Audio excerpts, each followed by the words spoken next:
Hey everyone, this is Ryan B with Practical Forex Trading, and this is your weekly analysis for the euro versus the dollar.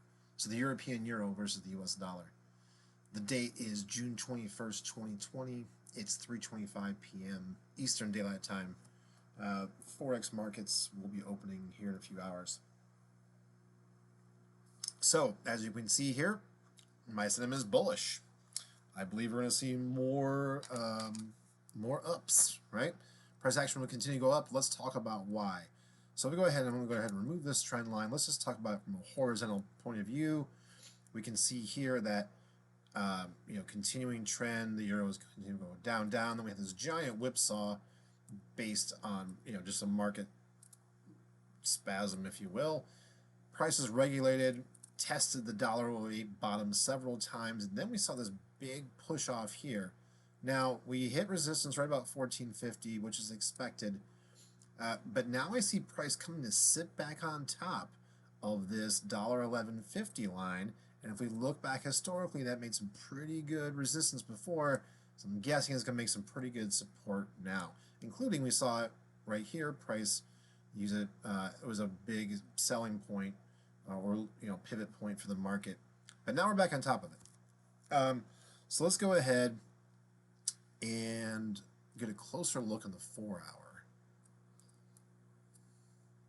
Okay, so if we just focus on the recent uptrend, I'm not going to go back too far in time. Let's just look all the way back to March. We're going to connect our lowest lows, right? Our ultimate lows.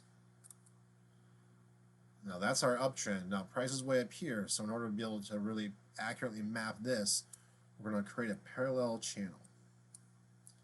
And we're going to mimic the angle of our ultimate lows. I'm going to go ahead and drag it up here, and boom, what do you know?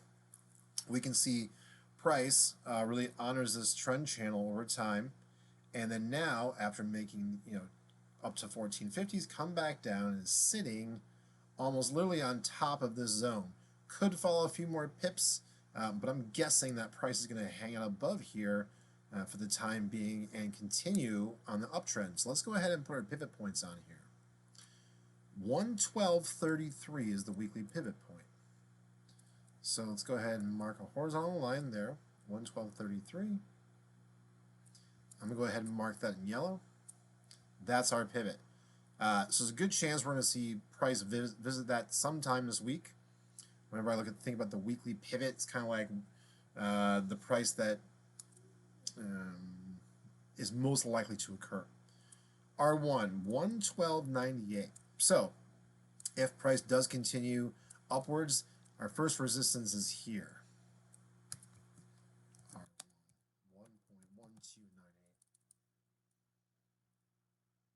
There we go.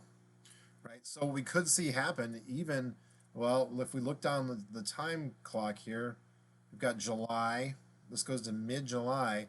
Now price could just kind of hang out and wait for the moving average to catch up and kind of go sideways here for the next few weeks. So what's our first support at? 111.13. Okay, so if we just take this line and scooch it back a little bit, there's our first support. That's R1.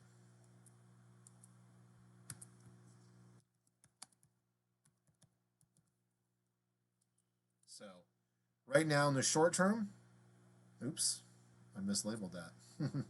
1 second. S1. So we can see in the short term that price is moving underneath the 4-hour average, fast moving average. So it's most likely going to come down here and land and bounce right around the first support, which if you believe in the bulls, that'd be a great place to buy. There still is a potential though for price to yawn down to 1.1048. That's S2. 1048 right there.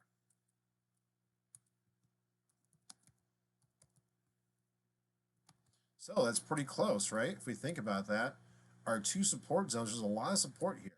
It means there's buying here and buying here, kind of reinforcing that overall bullish scenario that if I put my buys there as well, that's a pretty good bet because there's a lot of support, and I can just place my stop right underneath S2 just in case it went down further.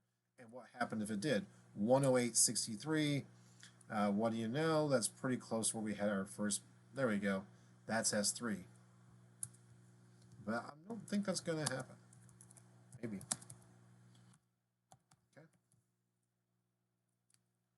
So, my anticipation for the week is we're going to kind of bounce around here, looking for a buy to go back up to R1 if price breaks through R1.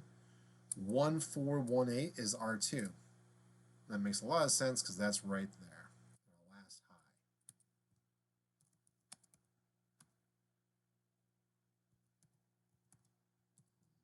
Was that it? I think that was it. There we go. Boom. So that's your map out for the euro this week. Looking kind of sideways overall, though. You know, for this week, short term, looking kind of sideways. We've got the 4th of July holiday coming up, a couple weeks, so that's gonna trading will be light that Friday. But if you look at our big picture, we can see that the trend is moving up nicely, and if it comes back down to here, should offer some great support. Okay, everyone, have a great week trading. I hope you make lots of pips, and we will talk soon.